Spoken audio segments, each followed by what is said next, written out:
nous allons parler d'un sujet très important qui s'appelle MaPrimeAdapt. Alors avant d'en parler, je vais présenter notre organisme. Le Club de l'amélioration de l'habitat est une association qui a été créée il y a déjà longtemps, 32 ans, par à la fois des structures publiques comme les ministères de logement, de l'environnement, les organisations professionnelles, beaucoup de grands industriels. On est 70-75 membres à l'heure actuelle. Nos sujets, c'est de nous intéresser au sens très large à ce marché, ce vaste marché, entretien et rénovation du parc résidentiel français. C'est un marché de plus de 55 milliards d'euros chaque année, très important. Donc il est important, il est assez stable, mais il est peu évolutif. Et notamment dans ce marché, il y a ce qu'on peut appeler des gisements d'activités importants, comme la rénovation énergétique et ce dont nous allons parler aujourd'hui particulièrement, l'adaptation du logement à un phénomène important qui est un phénomène démographique du vieillissement de la population et qui nécessite, vous allez voir, qu'on puisse effectivement faire évoluer les structures de l'habitat privé ou social, mais de manière générale, l'habitat. Et donc, c'est un sujet que nous avons pris en charge dans le cadre du Club de l'amélioration de l'habitat. Nous le suivons dans le cadre de nos groupes de travail et de nos études, et notamment et particulièrement ce dispositif public qui s'appelle MaPrimeAdapt, dont tout le monde entend beaucoup parler aujourd'hui, qui est un dispositif d'État. Donc, pour en parler aujourd'hui, nous avons donc avec nous les représentants précisément des ministères, donc Manon Huret et Marie Mosse, qui vont s'exprimer. Les représentants également des organisations professionnelles, je me tourne vers vous, Fédération FFB, CAPEB également, et puis ce qu'on appelle les opérateurs, les intervenants, les spécialistes, les experts qui accompagnent le mouvement. Manon, vous représentez donc le ministère, la direction générale, enfin vous allez vous présenter, et moi j'ai quelques questions à vous poser, je vous les pose en vrac ainsi qu'avec votre collègue Marie qui se présentera également. MaPrimeAdapt a été lancé au 1er janvier 2024, cette année. L'idée, c'est de faire un point à date, comme on dit, où on en est, quels sont un peu les chiffres, comment les choses peuvent évoluer, comment ce dispositif est encadré, quel est l'impact, quel a été l'impact et quel est l'impact de manière générale des actions de communication qui ont été menées par l'État.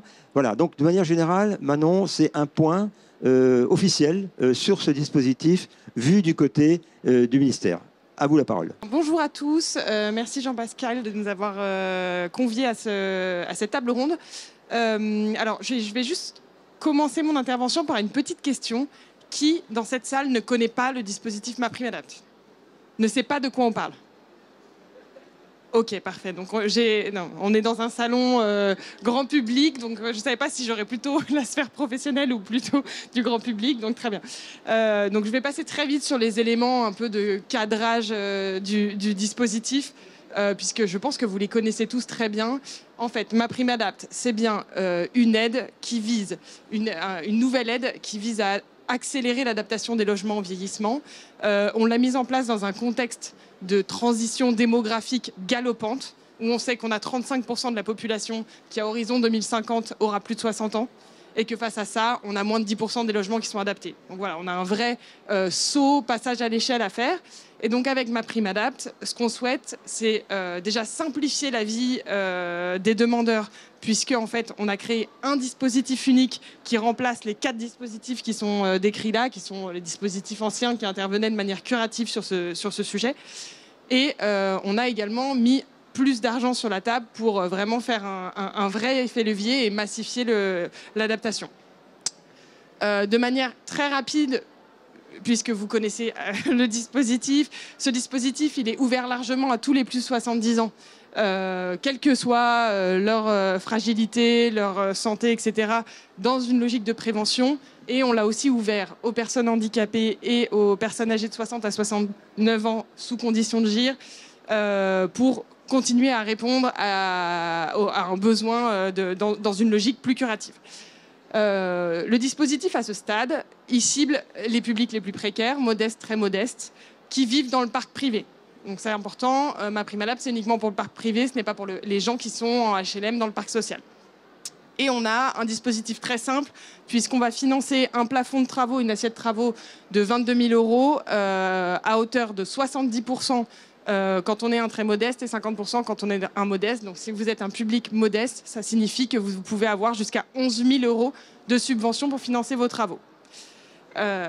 Et de manière très rapide, vous dire, on s'est fixé une trajectoire donc, de l'ordre de 250 000 logements adaptés en 5 ans. Ça représente à horizon 2027 un triplement de ce qu'on fait aujourd'hui en matière d'adaptation. Donc voilà, quand je vous dis qu'on veut passer à l'échelle, on veut tripler à horizon 2027 le volume d'aide adaptée. Et du coup, on met sur la table une enveloppe de 1,5 milliard d'euros. Et pour l'année 2024, on commence avec une première marche. Donc je vous rappelle l'objectif pour 2024. On souhaite adapter 45 000 logements. Et on a mis dans le budget de l'ANA, qui est l'opérateur qui va distribuer cette aide, 263 millions d'euros. Donc ça, c'est vraiment le contexte. Maintenant, je ne reviens pas sur le parcours parce qu'en fait, tous les acteurs qui sont là vont vous l'expliquer. Et si vous avez des questions, on pourra revenir dessus. Juste vous dire où on en est à date. Donc, nous sommes le 14 mars. À lundi dernier, donc au 10 mars, les chiffres remontés par l'ANA sont les suivants. On a quasiment 14 000 dossiers créés. Donc là, c'est des demandeurs qui sont éligibles, qui ont effectué une demande et qui sont actuellement au stade de prise de contact avec un accompagnateur, réalisation du diagnostic. Donc voilà, on a 14 000 dossiers, c'est un volume assez important, puisque vous voyez, on est presque à plus de quasi un tiers de notre objectif de l'année.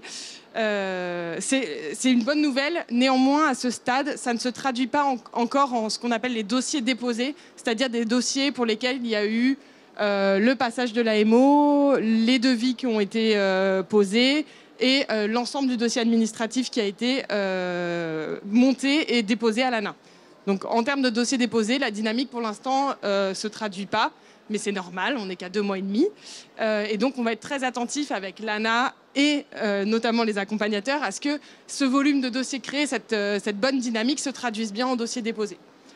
Ensuite, on parlait tout à l'heure de la campagne de communication autour de MaPrimeAdapt. Vous avez vu les spots de l'ANA à l'entrée du salon. Ils sont diffusés à la télé depuis la fin du mois de janvier. On a également des distributions de sacs pharmacie, pas mal d'articles dans la presse. Cette campagne, clairement, elle a eu un effet puisqu'on a noté une très forte augmentation du nombre de visites sur le site de France Rénov et sur les pages de MaPrimeAdapt. Et ça, c'est clair, c'est notable. Donc voilà, il y a eu un vrai effet de la campagne. Ensuite, dans les indicateurs, 2 choses qui sont intéressantes. La première, c'est l'âge moyen des bénéficiaires. Ce qu'on constate depuis le début d'année, c'est qu'on a un âge moyen de bénéficiaires qui est réduit par rapport à ce qu'on pouvait constater avec les dispositifs précédents. Avant, on allait toucher vraiment plutôt des personnes dans une moyenne d'âge autour de 83-84 ans. Avec les dossiers qu'on a depuis le début de l'année, on est plutôt dans la majorité des dossiers sont dans la tranche d'âge 70-79. Donc ça, c'est une bonne nouvelle. Ça veut dire qu'on atteint un peu notre cible. Un des objectifs de MaPrimeAdapt, je vous l'ai dit, c'est d'intervenir en prévention. Et là, on est vraiment, on constate qu'on touche des publics plus jeunes, donc c'est une bonne nouvelle. Et ensuite, je vous ai mis le top 3 des régions qui ont déposé le plus de dossiers. Et c'est la Nouvelle-Aquitaine, Pays de la Loire et Occitanie. Voilà dans le bilan de où est-ce qu'on en est à mi-mars. Peut-être en termes de perspective, mais on pourra en reparler. On est très occupé avec...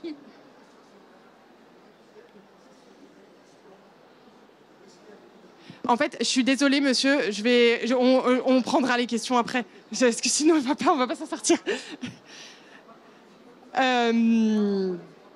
On a plein d'irritants, d'interrogations qui remontent du terrain. Ça, c'est normal, c'est le fait de toute réforme et de tout nouveau dispositif. On a plein de questions qui remontent sur les conditions d'éligibilité, sur quand est-ce qu'intervient un ergothérapeute ou pas, quelle est l'articulation entre MaPrimeAdapt et les dispositifs locaux des collectivités.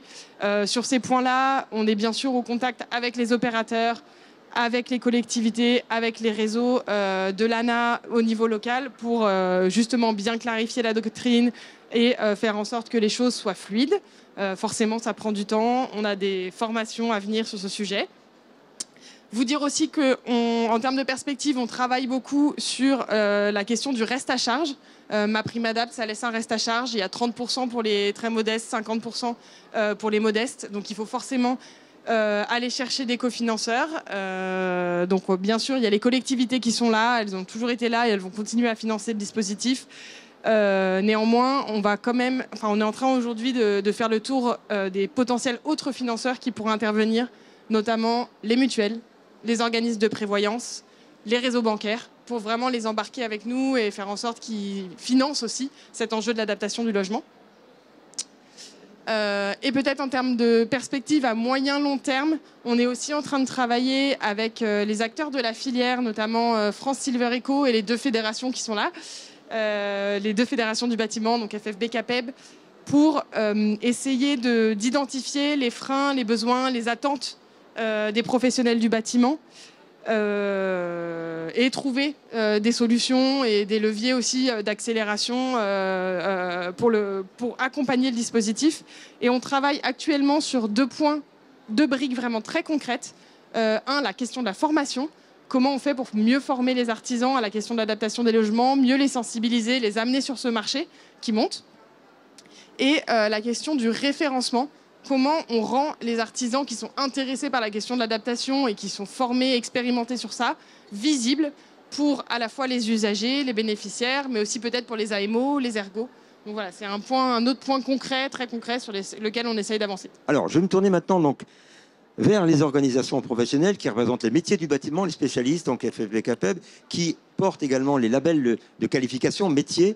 Et je vais leur demander à eux, même question pour tous les deux, organisez-vous pour les réponses. Aujourd'hui, comment ce dispositif se déploie au sein des organisations professionnelles, donc vis-à-vis des professionnels du bâtiment? Comment, aujourd'hui, quelles sont les actions particulières qui peuvent être engagées, ciblées vers les professionnels, mais également vers les clients des professionnels? Également, quelle est la réceptivité des entreprises par rapport à ce nouveau dispositif, par rapport à d'autres dispositifs qui fonctionnent comme MaPrimeRénov' qu'on connaît? Et puis également, votre avis sur ce qu'on peut appeler des risques de dérive ou de mauvaise évolution d'un dispositif comme celui-ci, car nous le savons, il faut être vigilant, prudent par rapport justement à la qualité des intervenants sur ce marché. Voilà, on voit que ces différentes questions. Pedro Mariano et Jean-Charles Dubellay. Pedro, à vous la parole. Oui, bonjour à toutes et tous. Alors moi, je représente une association qui s'appelle HB Développement, qui porte les deux marques propriété de la CAPEB pour le compte de la CAPEB, qui s'appelle Handibat, Silverbat. Handibat est une marque plutôt orientée sur les situations de handicap et l'accessibilité des différents bâtiments dans notre société. Et Silverbat, plus axé sur l'adaptation de logements dédiés au maintien à domicile des seniors. Ici, on est plus donc sur l'angle Silverbat. Alors, à la question de qu'est-ce que notre mouvement organise autour de MaPrimeAdapt, de relayer l'information autour des différentes modalités de MaPrimeAdapt, sur l'éligibilité et autres. Donc, nous utilisons notre réseau de 95 relais départementaux pour promouvoir cette réforme. Ça, c'est le premier point. Le deuxième point, qu'est-ce qu'on adapte aujourd'hui dans nos pratiques? Je dirais peut-être dans une forme de surprise pour certains, pas grand-chose dans ce que nous étions déjà dans ce mouvement de transversalité de l'action publique et des différentes coordinations d'interlocuteurs comme l'AMO, l'ergothérapeute, l'ANA et autres instances. Depuis 15 ans, HB Développement a formé une dizaine de milliers d'artisans du bâtiment. Ça fonctionne, ça a toujours fonctionné. Ce que l'on a modifié, ce sont typiquement les aspects techniques de MaPrimeAdapt que l'on a modifiés au sein de nos formations. Ce qu'on a dû modifier aussi, c'est la voilure de nos formateurs, puisque nous avons pris le parti pour la CAPEB et HB Développement de produire des formations en présentiel pour aussi travailler sur le lien de proximité entre les différents acteurs de l'adaptation logement, AMO, ergothérapeutes, pouvoir public et bénéficiaires, bien sûr. Donc on a simplement augmenté la voilure de nos formateurs et de pouvoir aussi accueillir les flux de professionnels à former qui viennent non seulement du métier du bâtiment, mais aussi de nos différents partenaires, grossistes, industriels, qui font confiance à Handibat, Silverbat pour non seulement former leurs artisans partenaires poseurs, mais aussi leurs technico-commerciaux pour pouvoir homogénéiser ce discours autour de la pratique de l'adaptation de logement et de l'accompagnement de cette déclinaison de politique publique que peut constituer MaPrimeAdapt. Très bien, merci Pedro. Donc Jean-Charles Dubélé, votre voisin qui est Fédération française du bâtiment, s'exprime également sur ce même sujet. Jean-Charles. Alors, vous l'avez compris, il y a deux fédérations qui regroupent les entreprises et les artisans du bâtiment. Donc Pedro représente une confédération, moi l'autre fédération. C'est un gage, c'est un critère de sélection. Tous nos adhérents sont identifiés, ont des cabis depuis plusieurs années, sont assurés en décennale, en règle générale, et les deux organisations ont décidé de les former. C'est un marché très particulier, on est dans l'existant, chaque dossier est un prototype. Il y a une personne qui a une difficulté, qui a une maladie évolutive éventuellement, donc chaque dossier est très particulier, donc on a décidé de les former, et surtout le retour qu'on a, ce sont nos artisans de proximité. Voilà, si vous avez des entreprises générales qui s'occupent de toute la France, pour nous, ce n'est pas crédible. Nos retours, ce sont des artisans, des entreprises du village. C'est tout ce qui reste généralement dans le village, il n'y a même plus de boulangerie. Donc nous, on forme ces entreprises avec des modes différents. Nous, fédération, on les accompagne donc par un e-learning, dure des heures, c'est en ligne, puis un examen en présentiel comme le code de la route. Nos enfants passent aujourd'hui le code de la route en e-learning, puis un examen en présentiel. Et enfin, on leur fournit des documents techniques. Aujourd'hui, la normalisation technique évolue. La norme de protection de l'électricité évolue. Si on fait une douche à l'italienne, on n'a plus le même volume électrique de protection. On ne peut pas laisser une prise de courant de ses cheveux dans le volume de douche à l'italienne. C'est une électrocution à tout. Donc on a mis dans un document qui est gratuit pour les adhérents. Donc les non inscrits dans une organisation n'y ont pas accès. Et c'est là le message que je donne, c'est que en choisissant une entreprise qui adhère à une organisation, c'est déjà un gage de sérieux. Nous, on les retrouve. Si vous pouvez vous plaindre à nos deux organisations, nous, on identifie, on ne peut pas être adhérent à la FFB ou à la CAPEB si on n'a pas un cabis, si on n'est pas assuré, voilà, si on n'est pas assuré. Et nous, on délivre un label, donc il y a Silverbat, et nous, c'est ProAdapt. Donc c'est un gage de sérieux. S'il y a une plainte, ils sont radiés de notre label. Donc voilà, c'est le message que donne. Ces entreprises sont formées. Alors évidemment, Manon Huré l'a dit, c'est un dispositif récent. Le cadre date du mois de septembre-octobre. Du coup, c'est pas évident de former 57 000 entreprises. C'est le nombre d'adhérents. On les forme donc en e-learning, mais c'est tous les jours, c'est une petite demi-heure. On ne fait pas 10 heures d'e-learning d'affilée, c'est impossible. Donc voilà, c'est un petit peu long. D'ici l'été, Manon, on va vous fournir, nous et la CAPEB, une liste d'entreprises, un annuaire qui sera pour la vie, pour les AMO, j'espère un document essentiel, puisque vous aurez des entreprises sensibilisées à ce marché qui est très particulier et des artisans de proximité qui assureront une maintenance après. Merci. Pedro, un mot en plus. Un petit mot. Alors, le parti pris de HB Développement est de pouvoir former des professionnels qui soient adhérents ou pas aux fédérations, même de la FFB. Nous formons des gens de la FFB. Ça, c'est le premier point. Alors, la question était de savoir quels étaient les risques. Alors, je vais être un peu plus positif. Je vais plutôt parler des facteurs clés de succès. Facteurs clés de succès au niveau de différents enjeux. Le premier enjeu, c'est pour nous protéger le consommateur. Et le deuxième, d'avoir des pauses pertinentes, des bonnes solutions dans les situations à envisager. Pour le premier point, comme l'a évoqué mon collègue, c'est de faire émerger cet annuaire qui fléchera les professionnels qui ont fait l'effort de se former. Et puis le deuxième point, c'est aussi de travailler sur un angle mort pour l'instant de MaPrimeAdapt qui est autour de l'enjeu des produits, des bons produits accompagnés par des industriels, on va dire, fiables et reconnus sur ce métier, puisqu'il y a différents critères techniques, et je ne vais pas m'étendre là-dessus, qui sont importants à pouvoir rebalayer dans le cadre de MaPrimeAdapt pour assurer que, oui, la pose est faite par un professionnel dont c'est la spécialité, tout bêtement de la plomberie pour un plombier, du carrelage pour un carreleur. Ce sont des choses bêtes, mais qu'on ne retrouve pas forcément sur tous les intervenants du marché. Et ça nous pose un vrai problème. Et donc d'avoir aussi ce fléchage des produits et des industriels capables de répondre aux enjeux de l'adaptation au logement dans la qualité. Je vais évoquer quelque chose, hein, je l'ai posé, j'en ai déjà discuté. Aujourd'hui, la pause est importante. Un des facteurs clés de succès de MaPrimeAdapt, c'est de contrecarrer la fracture marketing qui s'impose à nous. On a beaucoup parlé de fracture du numérique pour le bénéficiaire. Je pense que les artisans de proximité vivent aujourd'hui une fracture marketing, dans ce que les dispositifs aujourd'hui sont assez rapidement raptés par des dispositifs marketing qui viennent largement, on va dire, contrarier la possibilité des petits artisans de s'investir sur ce marché-là.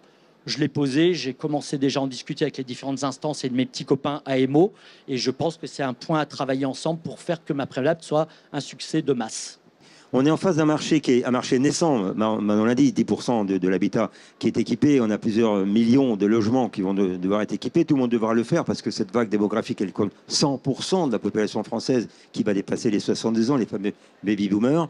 Et il faut traiter ce sujet de la même manière d'ailleurs qu'on traite le marché de la rénovation énergétique avec les aléas et les difficultés. Mais malgré tout, ça se traite. Alors, la particularité de ce marché, c'est qu'on a à la fois les entreprises du bâtiment qui ont ici représenté, mais on a également les experts dans le monde du médico-social parce que quand il s'agit de la personne, il s'agit notamment de l'adaptation d'un logement aux fonctionnalités de mouvement d'une personne, ben, il faut de l'expertise. Alors, je vais donner la parole à Solia qui a le double avantage d'accompagner, d'être opérateur et d'accompagner les particuliers d'ailleurs aussi bien sur la rénovation énergétique que l'adaptation des logements. Donc Cécile, faites-nous un descriptif de votre action. Alors les questions que moi je vais vous poser, c'est où en est également le déploiement, bien sûr, avec les AMO, les assistances à maîtrise d'ouvrage, les retours terrain que vous avez, la volumétrie des chantiers, et puis vos attentes également vis-à-vis de la puissance publique et vis-à-vis de l'ANA. Voilà, et après on passera la parole à Bastien Zam qui apportera également des compléments. Merci Cécile. Bonjour à tous, merci Jean-Pascal et merci pour cette invitation. Donc, moi, je représente le mouvement Solia. Nous sommes 126 associations rassemblées sur l'ensemble du territoire français, donc à la fois hexagone, mais aussi les territoires ultramarins. Et nous sommes mobilisés historiquement sur l'adaptation depuis plus de 80 ans. Nous avons des équipes pluridisciplinaires, ce qui nous permet d'accompagner les ménages à la fois via une expertise technique, voire un apport d'ergothérapeute pour un diagnostic d'ergothérapie, et une ingénierie financière, voire sociale, en cas de besoin. En 2022, nous avions accompagné 24 000 ménages pour des travaux d'adaptation, et nous étions aussi intervenus dans des actions de sensibilisation pour toucher plus de 10 000 personnes. Donc, concernant la mise en œuvre du dispositif MaPrimeAdapt, on va dire que pour nous, l'enjeu, c'était surtout d'assurer une continuité de service entre le dispositif précédent et ce nouveau dispositif. Actuellement, pour nous, ce qu'on constate sur le terrain et au-delà de l'AMO, on a vraiment un enjeu, comme vous le soulignez, de, on va dire, l'accompagnement à la montée en capacité à faire de l'ensemble de la filière de production. À la fois aussi pour s'assurer de la pérennité et de la qualité des travaux réalisés. En tout cas, pour nous, on croit fermement que la réussite du dispositif sera collective. Et c'est en travaillant tous ensemble qu'on pourra réellement développer ce marché et développer surtout les travaux en fait, qui sont réalisés chez les personnes et surtout développer du coup le maintien à domicile. Concernant les retours de terrain, alors c'est vrai que je serai un peu plus nuancée que vous sur votre déception sur le nombre de dossiers qui ont été déposés. Parce que nous, ce qu'on constate en tout cas au niveau du terrain, c'est le doublement des demandes par rapport à ce qu'on avait l'an dernier à la même époque. Donc le doublement des méthodes, le doublement en fait des contacts qu'on a reçus. Par contre, l'an dernier, en fait, les ménages qui nous contactaient étaient en général auparavant, on va dire, passés par une première étape qui pouvait être les CARSAT, qui pouvait être les mairies, qui pouvait être tous les secteurs du médico-social qui les avaient orientés vers nous. La grande différence cette année est qu'on est passé par une communication grand public qui fait que les ménages qui nous contactent n'ont pas eu ce premier niveau d'information qui leur a permis de qualifier leurs demandes. Et on va dire qu'ils nous appellent alors qu'ils peuvent en être à prémisse de leur projet, se dire peut-être ça serait bien si, se dire ok, quelles sont ces aides, etc. Et tous ne sont pas prêts directement à aller vers un réel dépôt de dossier. Ensuite, effectivement, donc nous, Solia, on a une capacité d'accompagnement qui est réelle, dans la mesure où c'est une activité que nous faisons depuis longtemps. Par contre, la montée en compétences et le développement de nos capacités d'accompagnement pourra se faire en fait au fur et à mesure de la concrétisation de ces contacts. Mais en tout cas, ce qu'on constate, c'est qu'il y a effectivement une forte demande et on est en train de s'organiser pour répondre au maximum, proposer des rendez-vous et des visites qui ne soient pas trop éloignés afin de répondre à l'ensemble des ménages. Et concernant la dernière question qui était quelles sont nos attentes auprès du gouvernement et de l'ANA. Donc, pour nous, c'est vrai qu'on est vraiment dans un enjeu de transition de modèle. Donc, qui nous concerne, nous, en tant qu'AMO, mais qui concerne aussi plus globalement l'ensemble des professionnels de la filière économique. Pour nous, on a un vrai sujet sur le fait de pouvoir laisser au dispositif le temps de s'installer. On est en train de s'organiser et il y a un enjeu de pouvoir faire un bilan du dispositif et se donner le temps de faire ce bilan, mais tout en laissant tout d'abord au dispositif le temps de prendre. Pour nous, à 2 mois, on va dire, de la mise en œuvre, on a quand même quelques points de vigilance.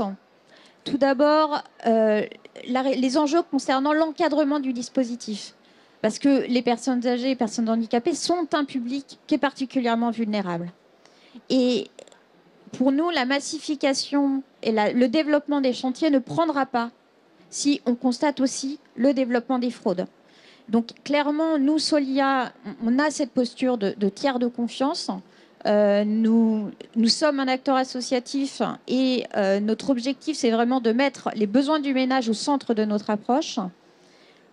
Mais on a un enjeu aussi de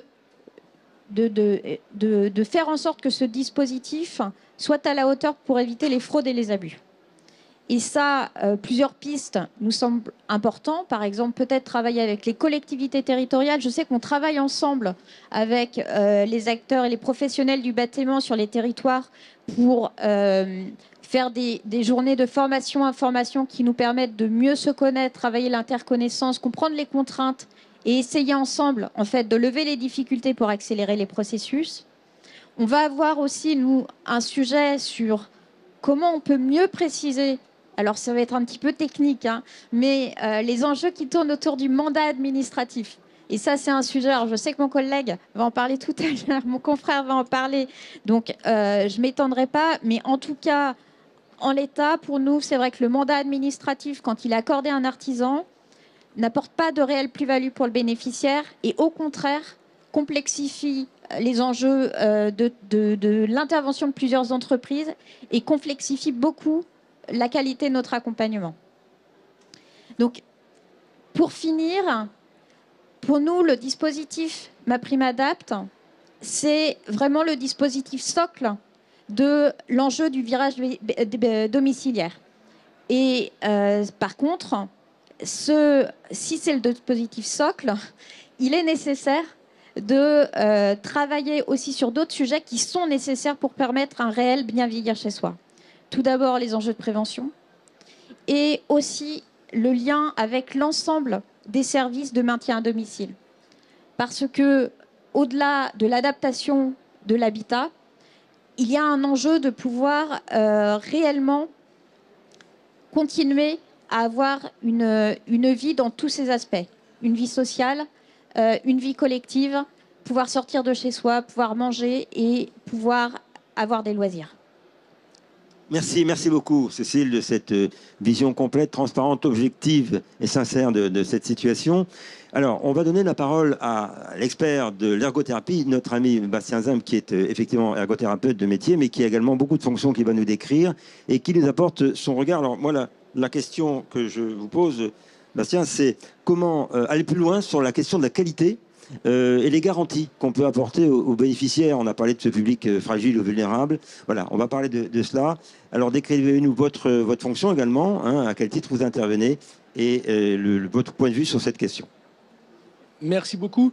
Bonjour à tous. Donc du coup, effectivement, moi j'interviens aujourd'hui au nom de l'AFPAP, du coup, qui est l'association française du coup pour les professionnels de l'accessibilité. Et cette association du coup a été créée en 2005 à la suite de la loi d'accessibilité.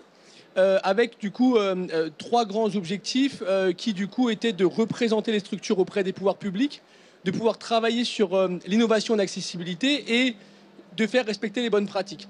Et en fait, on a au lancement de MaPrimeAdapt réfléchi du coup à travailler avec un certain nombre d'acteurs AMO autour de la table et effectivement de voir comment on pouvait améliorer ensemble tous ces différents éléments. Et lorsque l'ANA et la DHUP nous a donné avec beaucoup de perspectives, du coup, le fait que l'AMO allait être un peu la pièce centrale du dispositif de MaPrimeAdapt, effectivement, on a décidé de lancer cette commission AMO au sein de l'AFPAP. Donc, du coup, ça fait quelques mois que c'est lancé pour effectivement travailler justement sur tous ces différents éléments de bonne pratique, comme il a pu être évoqué juste à présent. Du coup, je suis également du coup, dirigeant d'une structure qui s'appelle Bellavie, donc qui travaille sur l'assistance à maîtrise d'ouvrage. Et avant de commencer sur les points, on va dire, d'axe d'amélioration et les perspectives futures, moi, ce que je tiens déjà à souligner, c'est effectivement, je tiens à remercier, à féliciter le fait du lancement de MaPrimeAdapt, parce qu'effectivement, aujourd'hui, il y a encore beaucoup de choses à créer, à structurer, à mettre en œuvre. Mais du coup, je pense qu'il est important de lancer les choses et après, au fur et à mesure, de trouver des solutions pour réajuster les choses, pour les recadrer, pour mettre en œuvre ce qu'il faut. Et effectivement, il y a des choses qui sont à structurer, mais il y a déjà de l'existant. Et on remarque aujourd'hui des premiers indicateurs qui sont intéressants. Tout à l'heure, on parlait de la moyenne d'âge. Nous, sur environ, sur une base d'environ 1000 dossiers, on voit qu'on est à peu près sur une moyenne d'âge à 76 ans. Donc, du coup, on a quand même effectivement une diminution de cette moyenne d'âge. On voit qu'il y a aussi au niveau des projets de travaux, ça évolue aussi pas mal parce qu'il y avait quand même beaucoup, jusqu'à présent, beaucoup de projets qui étaient centrés uniquement sur la salle de bain. On voit que les choses évoluent autour du monte-escalier, des plateformes élévatrices, mais aussi toute la partie électrique avec la domotique, avec les volets roulants électriques, avec les portes de garage électriques, etc. Donc on voit qu'il y a quand même beaucoup de choses qui se mettent en place par rapport à ça. Et effectivement, on tend, même s'il y a encore pas mal de choses à travailler, on en a déjà discuté ensemble, on tend avec un dossier unique, comme ça a été évoqué, qui est effectivement encore perfectible, mais en tout cas qui permet effectivement de pouvoir essayer d'accélérer certains éléments. Au niveau du coup des points sur la qualité du dispositif, c'est vrai que, alors il y a plusieurs sujets. Tout à l'heure, effectivement, on évoquait la question des mandats. C'est vrai que la question des mandats administratifs, notamment, c'est un réel sujet aujourd'hui dans l'accompagnement, puisqu'effectivement, de notre côté, en tant qu'assisteur à maîtrise d'ouvrage, à partir du moment où le mandat administratif est pris, effectivement, il y a des éléments sur lesquels on n'a plus la main pour accompagner intégralement et de manière totalement transparente la personne, et qu'effectivement, on a des relations qui se font justement avec plutôt les personnes qui ont le mandat et non avec l'usager comme c'est prévu initialement. Et puis, c'est vrai que ça vient rajouter aussi de la complexité dès lors qu'il y a une nécessité de changer de partenaires, d'évolution au niveau des entreprises, parce que du coup, le projet doit évoluer, doit être restructuré. Effectivement, on se rend compte de cette problématique. Donc ça, c'est vrai qu'il y a un sujet assez important à travailler là-dessus pour effectivement pouvoir accompagner au mieux l'usager. Le deuxième élément, c'est effectivement de permettre aussi d'avoir une qualité de service qui est identique et sur tous les territoires. Et ça, c'est un vrai sujet aujourd'hui, parce que aujourd'hui, comme vous le savez certainement, mais il y a du coup un certain nombre de dispositifs qui existent. Avant, effectivement, le lancement de MaPrimeAdapt, il y avait toute la question des PIG et des OPA en exclusivité, qui du coup a sauté de manière en début d'année avec le lancement de MaPrimeAdapt, où cette exclusivité n'est plus le cas. Néanmoins, on se rend compte sur les territoires que cette exclusivité est encore quand même bien arrêtée et demandée par les départements. Et c'est vrai que sur cette question-là, il y a un vrai sujet pour effectivement permettre du coup aux personnes de pouvoir avoir le libre choix de la personne et de l'accompagnateur qui va pouvoir les accompagner. Autre élément, c'est au niveau de des installateurs. Et du coup, comme pouvait le dire à côté les deux confrères qui sont à ma droite, c'est sur la question des labels. C'est vrai qu'avoir des installateurs qui vont être formés avec du coup un certain label, peu importe le label du coup que l'on soit effectivement avec Handibat, avec ProAdapt, avec Artisan d'Alsace, avec plein de labels qui peuvent exister à ce niveau-là. À partir du moment où effectivement on est passé par ces différents éléments, on a quand même effectivement une petite appétence, et c'est important de pouvoir pour nous avancer sur ces différents sujets et aussi de pouvoir avoir un travail aussi autour des produits, puisqu'effectivement aujourd'hui il est aussi important de pouvoir avoir des produits de qualité qui vont pouvoir être posés, qui vont durer dans le temps, avec effectivement un service après-vente autour de ces produits. Donc effectivement il est aussi intéressant de pouvoir travailler potentiellement sur des sujets autour de ces produits. Au niveau du coup de la prime, et effectivement notamment de ce qui a été évoqué tout à l'heure sur les différentes dérives et les différentes fraudes. Moi, je tiens à préciser ces éléments-là aujourd'hui. Les douches à 1 euro, ça n'existe pas. Il n'y a pas de douche à 1 euro aujourd'hui. Effectivement, il y a des aides qui existent. Il y a des éléments avec MaPrimeAdapt. Aujourd'hui, comme ça a été évoqué par Manon tout à l'heure, on est à 70% maximum sur les aides de l'ANA. Et effectivement, s'il y a effectivement des organismes complémentaires qui peuvent venir couvrir éventuellement un élément pour, in fine, pourquoi pas être sur un reste à charge à zéro, c'est possible, mais ça c'est le travail de l'AMO, de pouvoir accompagner à ce niveau-là. Et donc effectivement, il faut pouvoir être accompagné et garanti par des AMO effectivement compétents sur les territoires, et donc faire confiance aux AMO pour accompagner correctement les gens sur ces différents éléments. Et puis je terminerai sur un petit élément effectivement de mise en œuvre. C'est vrai que par rapport à toute cette partie, si on veut effectivement avoir une réussite au niveau de ce dispositif et un lancement, il faut effectivement mettre les moyens aussi, notamment voilà, au niveau de l'ANA, pour les délais de traitement concernant les dossiers et les commissions au niveau de ces dossiers. Parce qu'effectivement, aujourd'hui, de notre côté, il y a effectivement des dossiers qui sortent. Donc là, on entend 14 000, 5 000 effectivement qui sont prêts à sortir. Mais après, il faut effectivement les instruire pour effectivement permettre de faire avancer les projets et que ça soit une bonne réussite pour tous, et que surtout on ait une pérennisation de ce dispositif avec l'ensemble de l'écosystème qui effectivement est prêt à aller travailler sur ce dispositif. Bon, merci à tous. Effectivement, on le fait un peu rapidement parce qu'on a un temps limité. On va vous donner la parole, on a encore quelques minutes devant nous. Je voudrais, avant de se quitter, bien sûr, aussi citer 2 livres extrêmement importants. Serge Guérin, sociologue qui est très spécialisé sur les sujets des personnes âgées, vient d'écrire un nouveau livre qui s'appelle « Et si les vieux aussi sauvaient la planète ?» Serge devait être là, mais il a peut-être été retenu par ailleurs. En tout cas, je vous le recommande. Et puis, nous avons ici un auteur qui est avec nous. Voici Laurent Permas, si vous voulez vous lever, simplement qu'on vous voit. Et il a écrit le manifeste pour la liberté de bien vieillir, enfin de vieillir chez soi. Voilà. Et ça permettra de continuer la discussion. Je sais qu'un monsieur attend à te poser une question. Je vais vous passer un micro pour qu'on vous entende bien. Et ces d'autres questions, n'hésitez pas. Bonjour tout le monde. Moi, je représente une société qui accompagne les personnes âgées sur tout ce qui est escalier, enfin élévation, maintien à domicile en fait. Notre objectif, c'est le maintien à domicile. Ce que l'on peut constater à l'heure actuelle, c'est que oui, il y a la PrimeAdapt, elle est super. Ça permet à nos personnes âgées de rester chez eux et de continuer à vivre en famille. Donc ça, c'est très important. Ça, c'est un point qu'il faut vraiment soulever. Moi, je suis confronté actuellement avec ma maman qui est dans un cycle de vieillesse fort. Et donc, il faut qu'on trouve des solutions. Et donc, c'est un bon facteur. Par contre, l'élément qui me semble très important et qui a un petit peu été remonté, c'est 2 points. On est dans une logique où, en fait, les personnes âgées, soit elles sont aidées par leurs enfants, ou soit elles agissent directement. Donc, automatiquement, ce sont les entreprises qui vont proposer des services, qui vont aller vers les personnes âgées. Ces entreprises doivent être de qualité pour éviter tout ce qui est fraude et toutes les discussions qu'on a eues, et ça, c'est très important. Après, passer par des associations privées, je ne sais pas.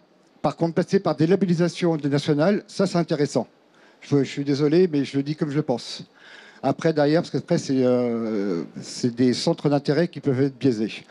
Le second point, moi, que je note qui est très important, c'est la durée de traitement. Ce qu'il faut savoir, c'est qu'entre le moment où une personne âgée nous contacte, le moment où un AMO peut se déplacer, on est déjà sur un délai de 45 jours.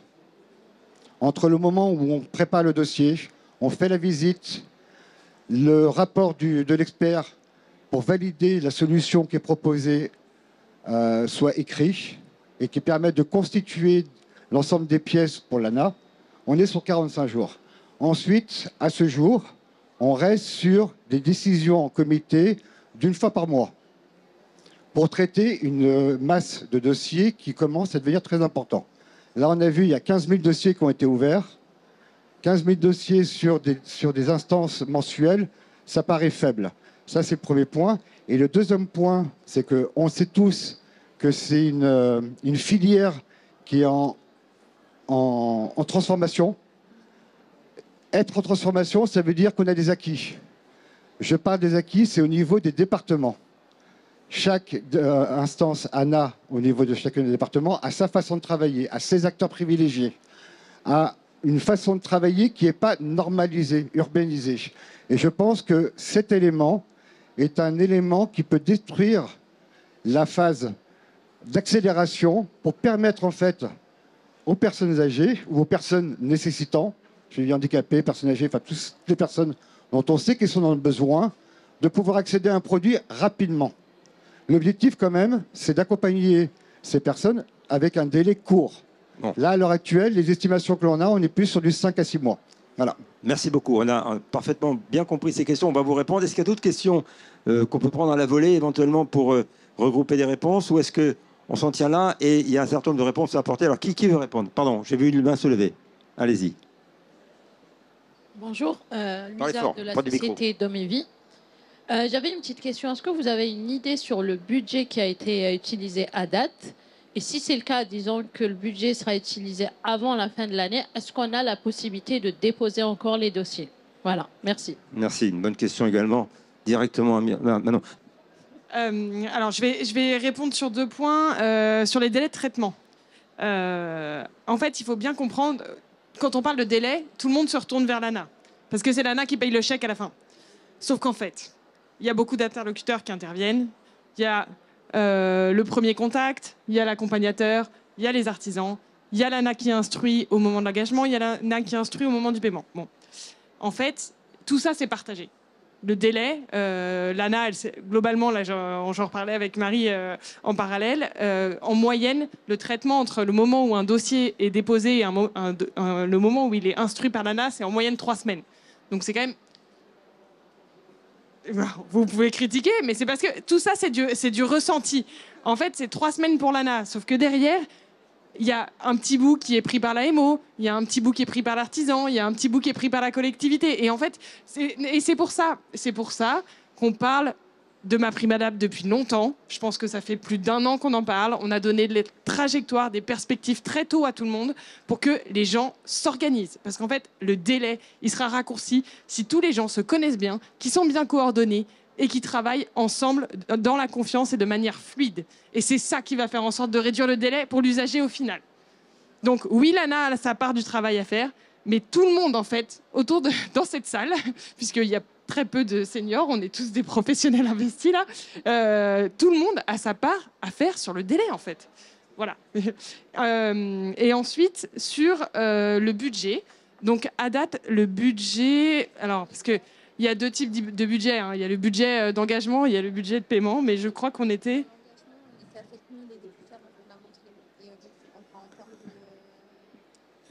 Il me semble qu'on est à 23 millions déjà consommés, non? Voilà, c'est ça. 23 millions. Donc, c'est quasiment rien. Donc, pour l'instant, voilà, on peut y aller. On a encore du volume à consommer. Et si on arrive au bout du budget, et ben, ce sont des choses qui arrivent. Ce sera une très bonne nouvelle pour MaPrimeAdapt, je vous le dis. Si on arrive à consommer ce budget, ça veut dire qu'on a réussi à passer une première marche et c'est franchement une bonne nouvelle. Et ce qui va se passer, c'est qu'en fait, le ministère du Logement, la DHUP, va aller voir ses amis de Bercy et va demander une rallonge de financement. Voilà ce qui va se passer. Et ensuite, tout le monde va mettre pression pour qu'on obtienne cette rallonge. C'est ça. C'est ça la réalité des choses. Hein. Voilà. Merci. Pedro veut dire un mot peut-être sur le sujet de la validation?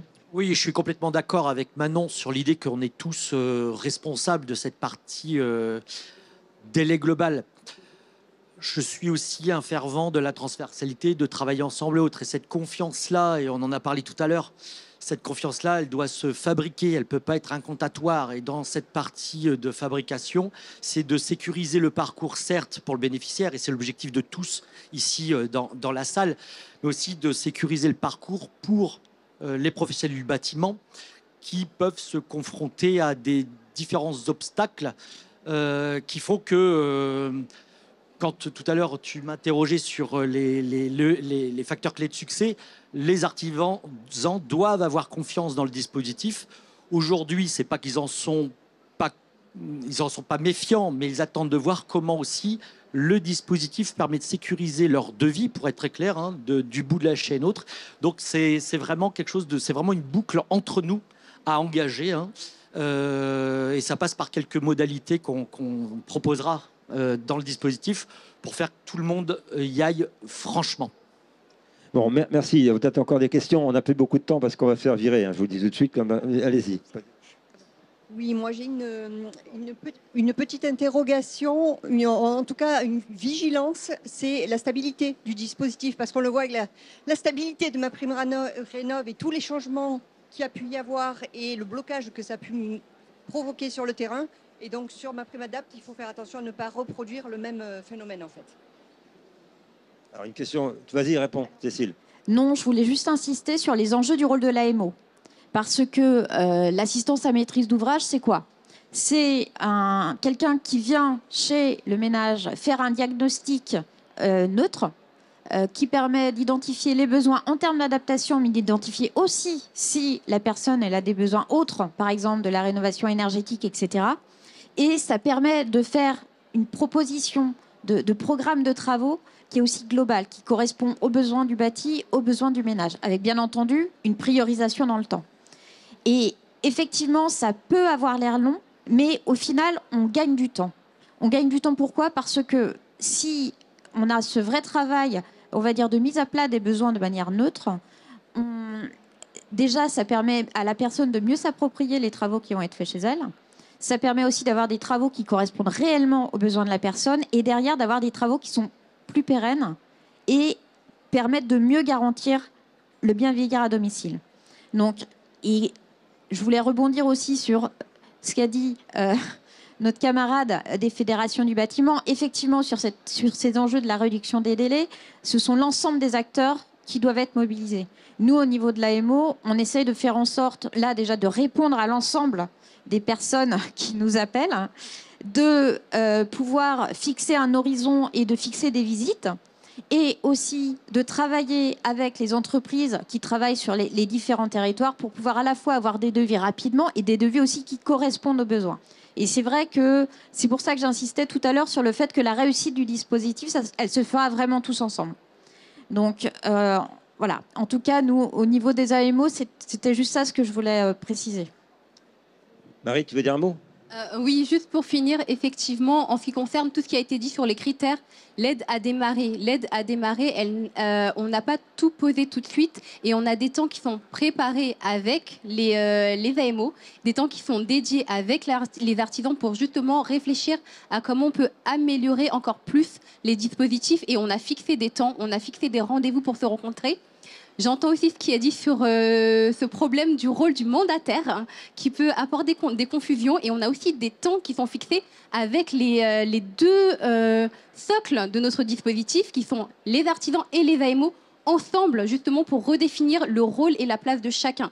Donc bien sûr, on a conscience qu'on n'a pas tout de suite de lycée, mais on y a travaillé et effectivement on compte vraiment sur la bonne volonté de tout le monde pour dire effectivement le dispositif il n'est pas parfait, mais comme vous le disiez si bien, c'est déjà une vraie plus-value comparée à ce qu'on avait ou ce qu'on n'avait pas avant. Et il faut vraiment se dire qu'il a 2 mois et demi ce dispositif. Donc on avance et on va essayer d'avancer pour qu'il y ait des socles et des bases vraiment solides qu'on n'a pas besoin de retoucher tous les 4 matins. Merci. Alors effectivement, il y a des axes de progrès, bon c'est clair, mais c'est effectivement un démarrage. Nous sommes partis ensemble pour au moins 15-20 ans parce que clairement, la génération des baby boomers, bon, elle va durer encore un certain temps. Après, on verra. Bon, mais déjà 15-20 ans. C'est-à-dire que si tous les ans on se retrouve ici pour faire un point à date, on pourra voir l'évolution et se poser un certain nombre de questions. En tout cas, je vous invite l'année prochaine parce qu'on va certainement encore être avec vous. Merci beaucoup de votre attention, de votre présence. Vous étiez très nombreux. On doit laisser la place et à très bientôt.